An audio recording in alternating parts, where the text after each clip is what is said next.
Hello, everybody. Welcome to episode 2 of Mama Said Daddy Did podcast. Thank you so much for joining us last time as we discussed gaming. In today's episode, we're discussing stay out of grown folks' business. Children should be seen and not heard. How does decision making happen in your family? Do the parents involved and include children, or are children expected to be seen and not heard to keep their opinions to themselves? If you are of a certain generation, you might have been told that the kids should be kept out of view. And what impact does that have on their development, if any? Does being seen and not heard manifest into certain behaviors or fixed mindsets later in life? Many modern parents might encourage their children's voice in household decisions, but how much is too much? And what is optimal for good brain health for both parents and their kids? Today's guest, we have Dr. Raiko Knight is a school counselor by trade, a community advocate, and trauma-sensitive yoga facilitator. She started exploring with yoga through a self-healing journey, and she has her doctorate degree in organizational leadership and educational leadership. She serves as the chair of the education board of the city of Delray Beach. She has 3 beautiful children, and she enjoys spending time with her family. Raiko also likes to contribute to providing healing spaces in underserved communities and introduce healing practices to new communities. Welcome, Dr. Raiko Knight. Thank you. Thank you for having me. You're so welcome.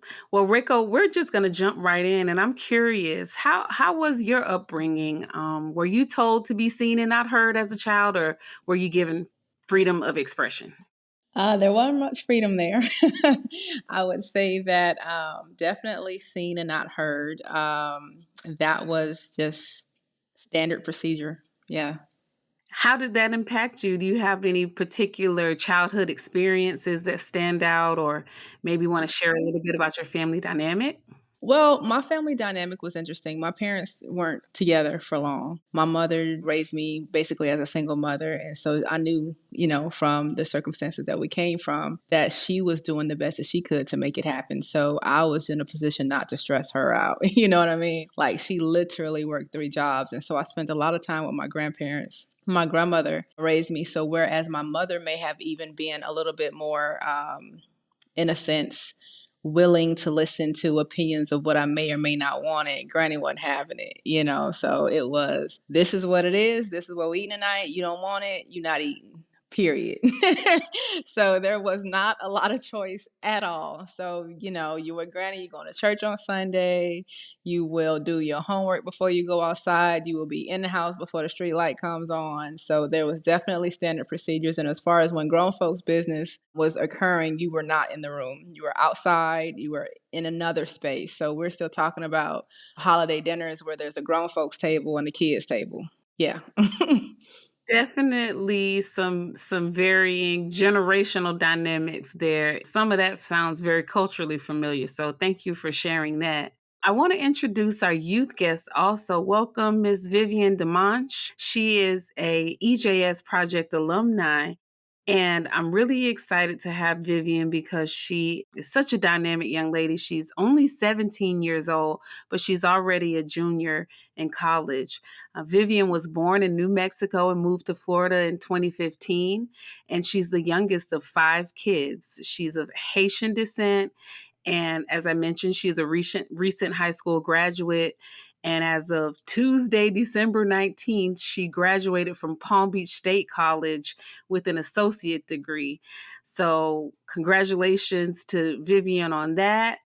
She's participated in various clubs such as Photography Club, National Honor Society, her high school's Color Guard, and Young Legislators program through the EJS Project, and also the EJS Project Purpose Pays program. She's also been a part of Palm Beach State's Florida Engineering Society chapter. Welcome, Vivian. How are you today? I'm good. Thank you so much for having me. You're so welcome. It's a pleasure to have you with us today. So I'm curious. You've heard us talk a little bit about generational differences and household upbringing and family dynamics. Tell us a little bit about your generation and how did you feel growing up? Did you have a voice at home? Well, by the time I was, like, able to talk and have my own opinion, most of my siblings had already moved out, so it's just, like, me and my mom and my dad. But now, as I was growing up, I definitely am more outspoken. So my parents are now, like, more welcoming to hear my opinions and how something feels and, like, what I want to eat for, dinner or, like, any situation that I might not be comfortable with, they'll listen to it to an extent, but then it's also them still making the decision. So, where do you feel like they draw that line? Where do you feel like they put the boundaries in place, or how are things different, especially now that you are in the house with your parents without your siblings? They definitely draw a line, like, I'm a bit disrespectful in their eyes, which I might not see that, but they will because they are from a different generation. But it'll be towards, like, stuff that I don't really need to get involved in, such as topics of my mom's, like, job and what they wanna do, like, the next step as, like, finances and all that, which, again, it really isn't my business as a child. But they sometimes let me talk about that, and sometimes they don't. So it's really, like, depending on their mood also. So it sounds like in your household, they've given you a voice where they want to take your opinion into consideration, simple household things. But when it comes to real decision making about work or household structure, they kind of keep that decision making between the parents. Yes. Gotcha. Thank you. Julia, you have any questions for Dr. Raiko and Vivian? Yeah, actually, I have a question for Vivian. As you're describing growing up with your parents, one of the questions in my mind as you're talking, because I understand a little bit about the cultural aspect, the cultural differences, do you find that there are some things that parents or grown-ups might have an opinion about from a cultural background that children should not be involved in, but then having grown up here in America and you're more outspoken, that causes a difference where you're like, wait a minute, it's not supposed to be a problem, but culturally it's a problem. Do you find that being part of the dynamic where your parents are like, don't say that, or other adults are like, don't say that, but then it turns out it's really cultural? That's the only difference. It's not that you're being disrespectful.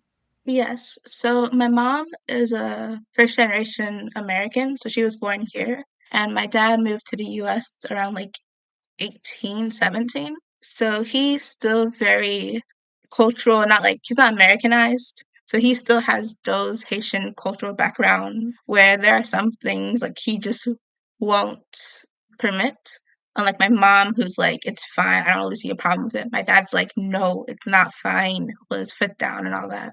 Yeah, and so we've had a lot of teens and young adults and kids speak about that, the cultural differences that might play into the children should be seen and not heard.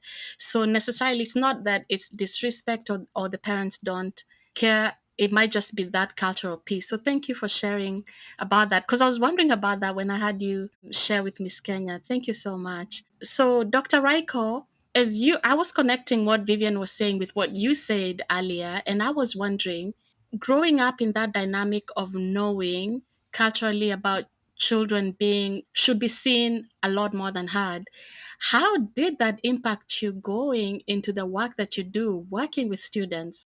To be completely honest with you, as a kid, you don't understand it. But as an adult, you start to understand why you weren't in certain rooms, why certain things were being discussed. But at the same time, you don't want a child to feel like their voice is being suppressed or not given an opportunity to grow and be valued, have their opinion valued. It impacted me in such a way that, it changed the ways that I raised my children, but not so much so that I deviated completely from my own upbringing, right? Where, my grandparents were very strict. My mother was more modern and provided me with more opportunities for insight. So in turn, I provide my children with more opportunities for insight to give feedback. However, at the end of the day, like what Vivian said, it's the parents who make the decision. So I may ask you your opinion about something. I may, want your insight and I may value your opinion and provide you with an opportunity to have a space to speak. But ultimately, I need you to understand that at the end of the day, mom is going to decide whether this happens or not. It's not only a conversation piece, it's a power dynamic. So it's, I don't know whether, to say it's fair or not, but having them understand that at the end of the day, it is what it is. I will provide you with the opportunity to have your voice heard. I will validate your opinions and what you're saying. I want you to understand that. However, this decision is being made. I may explain to you why the decision was made, and I may not. Like, again, it is what it is. Some things do require further explanations, but at some times, I'm not able to offer that to you. Thank you for saying that, because you gave a very honest, real life response that most parents adhere to. And you kind of answered a little bit of the next question I had for you, which was, how do we give value to our kids' voice? Because the reason I asked that question of Vivian is because my own kids have told me that some of the differences we have is because they were born and raised here, and I still hold on to some different values. And so we have all these young people now in different generations who do want to feel that their voices are valued. So, in your expertise, both as a parent and the work that you do, how do you think we can move into showing our children that we do value their voices? Whew, that's work. It depends on the circumstance, right? I value opinion on dinner, maybe. I value your opinion on what vacation we may take. I value your opinion on if we go to this place versus that place and which activity you want to do first. Do you want to play basketball? Would you rather do this activity? However, it becomes more complicated when my expectation of you is to come home, do your homework, do X, Y, Z, and now it's not done, and we need to have a conversation as to why these things have not happened. And so that's, and as a parent, that's when things can get flustered and frustrating, when there's an expectation and a kid doesn't meet that expectation, but you need to have a conversation. So as a parent, I can get flustered and get angry and do all sorts of things, or I can take a moment to try to understand, why wasn't my expectation met, and provide an opportunity for a voice in that moment for a kid to provide that. So I think that depending on the situation, it depends on the circumstance.